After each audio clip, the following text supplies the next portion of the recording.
Je trouve incroyable ce qui est en train de se passer depuis quelque temps, alors qu'on aurait pu espérer le contraire, c'est que nous sommes fascinés par les Américains. On parle de leurs élections beaucoup plus évidemment que des élections européennes, presque plus que de nos propres élections, comme si on était des sujets, puisque on n'a pas le droit de vote aux États-Unis, mais on est des sujets.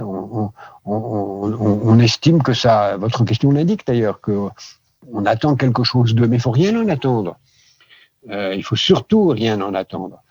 D'ailleurs, je ne suis pas dans l'Obamania fanatique générale, parce que aussi charmant, merveilleux, élégant, raffiné, distingué, donnant une belle image d'Amérique qu'a été le grand président Obama en termes de politique intérieure, en termes de politique extérieure. Il a mené une politique extérieure pas meilleure que celle de Trump, et même certains diraient moins bonne.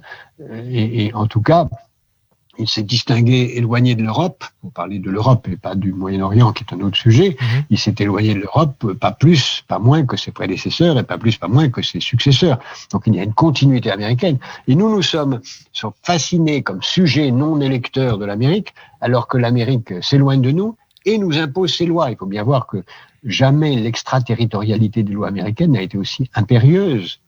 Leurs lois s'appliquent chez nous et on laisse faire ça d'une façon excessive. Heureusement, la Commission européenne commence à réagir un peu et Thierry Breton mène un combat tout à fait louable pour récupérer cela.